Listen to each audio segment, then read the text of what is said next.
I'm back with another Civ game where I'm gonna try to build as many parks as I can. In fact, I can tell you right now, I get to 299 because I didn't bother recording my voice during gameplay. So here's the thing: we play with Canada on a huge map on inland sea, and with now no map mods and no modifications, or everything is random. We play on Deity and we play a peaceful game.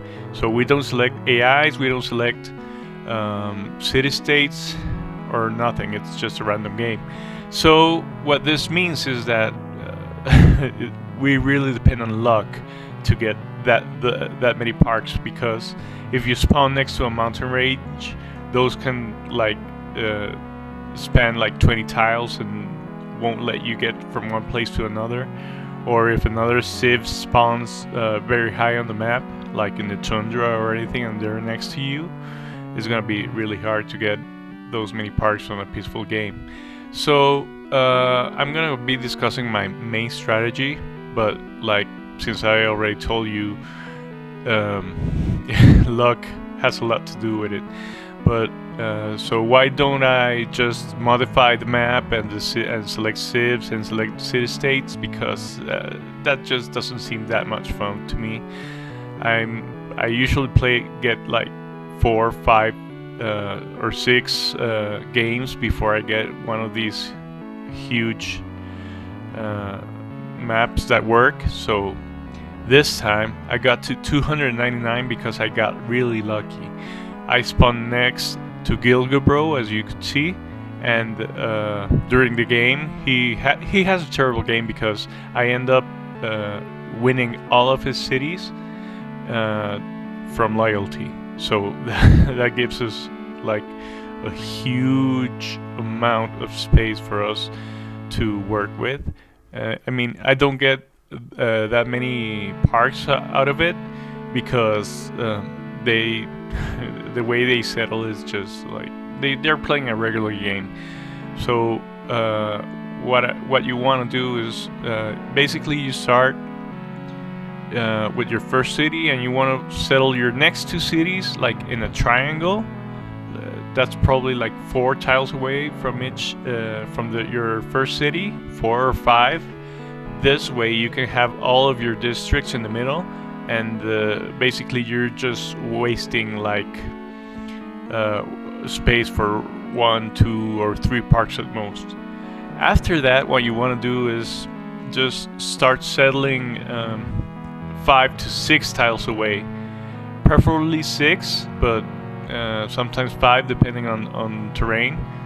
And you don't want to do less than that or more than that, because less than 5 or more than 6, because then you'll have, if you do less, you will have a lot of space where you won't be able to build parks because cities are too close, and the tiles, the top of the park touches the bottom of the other city and stuff like that.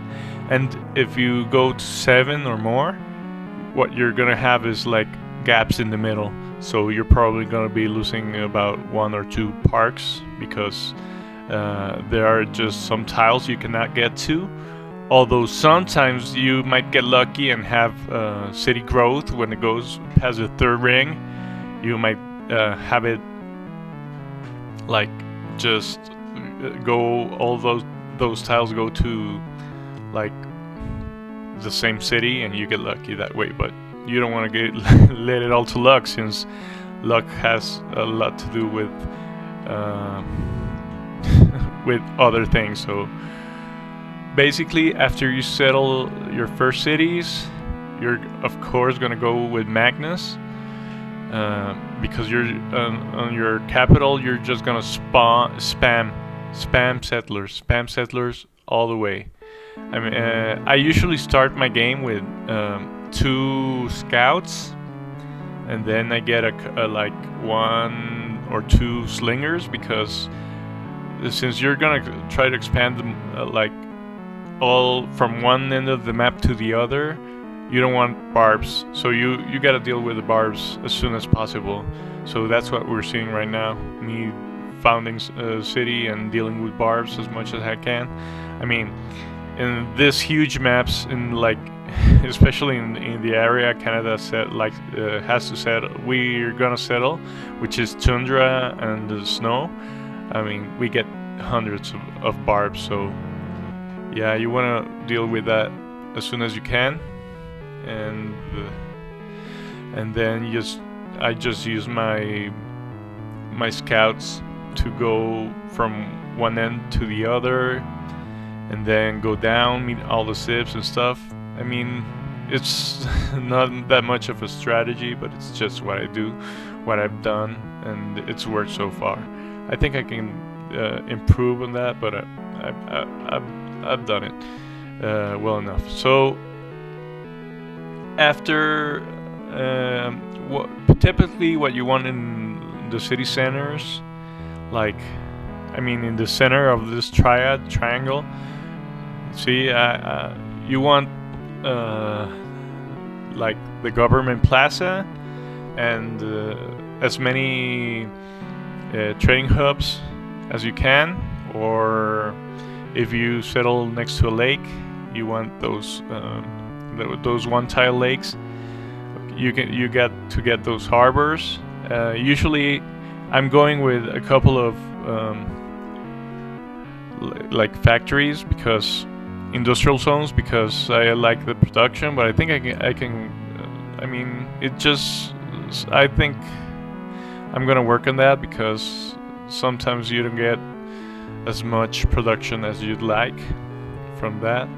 Okay, so after the first 3 cities, what you want to do is settle, build the city center buildings, and then just have one district, one single district. Do not try to build 2, because that'll ruin all the space, and you're probably gonna lose like 1 park or 2.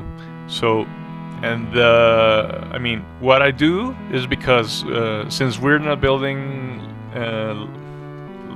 campuses or theater squares or anything, we're gonna have like really low science output and culture output. So what I do is I build trading hubs, only trading hubs, and use the trader units to get as much gold and as much science and as much culture as I can. So basically, that's like the whole mid game is that. Just spam out settlers, as many as you can, settle one single district, preferably trading hub for those traders, grow your city as much as you can, and that's basically it. I usually go for for Old Republic, I don't remember the name of the government, and then I beeline after I get my government, I beeline towards monarchy. After I get monarchy, I beeline towards the tech that gives me the Mounties. I mean, I do this because since we have so little culture output, I mean, beelining seems like the only way to go to start getting those parks as soon as possible. One of the things I've learned also is that I mean, it's kind of like redundant to say this, because everybody does it, so it's much better to get a normal era than I mean, of course, you want to get as many golden eras as you can, but you do not want to get a dark age. So if you want to go all normal, that's fine. But I mean, like, a dark age here usually means restarting the game. You lose so many production and happiness from that, and it slows down the game. I mean, and in this case, in this game, I got to 299 because I got so many golden ages. But I mean, if you just want to stick with normal ages, I bet you can do it.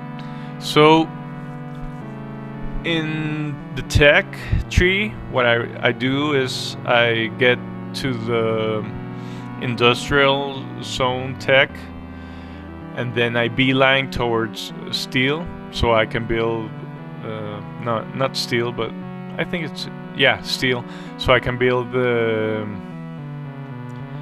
Eiffel Tower.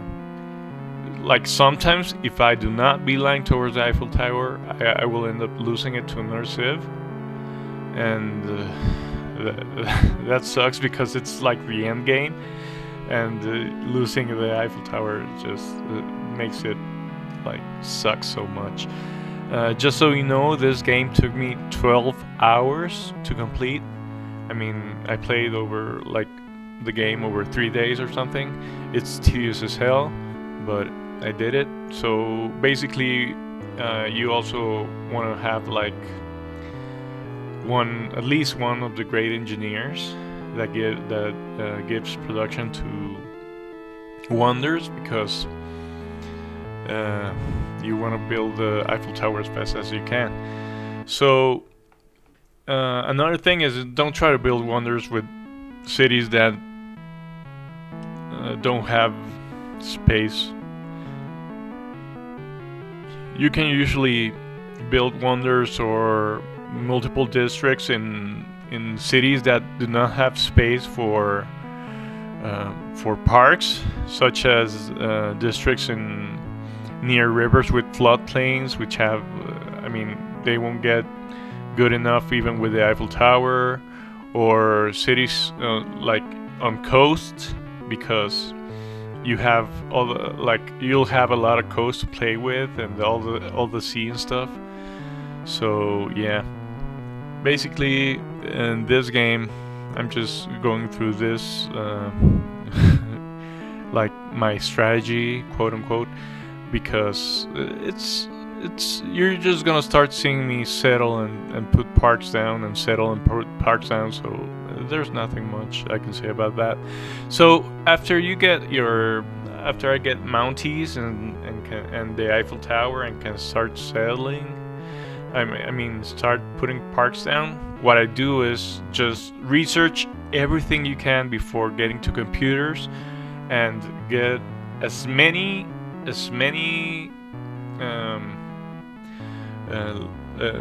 culture as you can before getting to environmentalism, because those that tech and that civ, they're basically what are gonna make you win the culture game. As long as if you can hold off from getting those techs and civs, like as long as you can, you'll be able to build more parks before winning. That's basically why I ended up getting 299 instead of 300. I was just one turn away, but anyway. So once you get Mounties, what you want to do is have at least like 10 cities spamming out Mounties, because you need for 300 you need 300 parks, you need 150 Mounties. So yeah, you want to spam them as much as you can. So it's all about spamming settlers and spamming Mounties in the late game, and that's basically the strategy. Another thing I've been doing is like getting as many spies as I can without sacrificing like settler time or whatever, just so that I can steal as many tech boosts, or like disrupt rocketry for civs that are on a scientific victory path. And this way you can like stretch out your game a little. And that's basically it. Have luck, and that's it. I'm working on a few ideas that'll probably help out and so I can go like to 350 or something. But right now this was the strategy I used. And oh, just so you know, the first 4 hours of my game I was playing music, so it just recorded like the music and no sound effects, so that's why there are no sound effects at the beginning.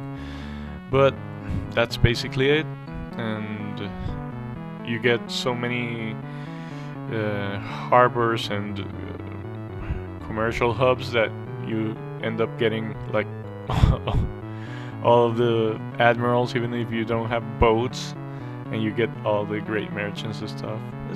It's fun, but it's tedious. I mean, it's just a challenge. That's why I do it, just a challenge. So that's it. Continue watching. It's like 15 minutes more of just the same stuff. So it's basically just a proof that I did get 299 things. So at the end, I'll talk a bit at the end about how it went.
There is.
here at our sea wash.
yeah, so that's the last part before I win the game. Well, so I end up winning in 299, as I said before.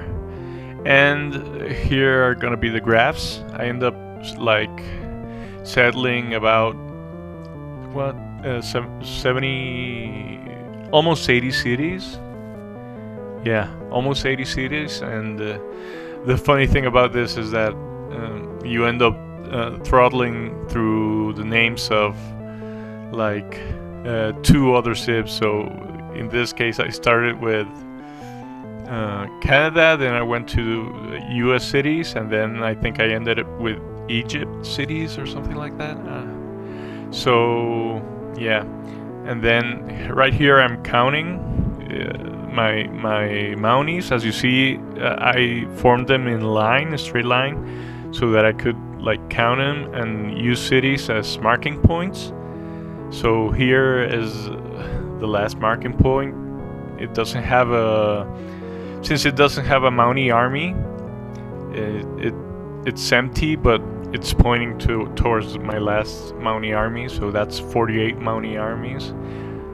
And then I had 3 Mountie Corps left, and one of them had 1 charge left. So after that, so this is what I'm marking, and yeah, I got to 299. Like in the end game, you can see like I have a lot of culture, a lot of science, but it takes like to get to the modern era to start like ramping up that way.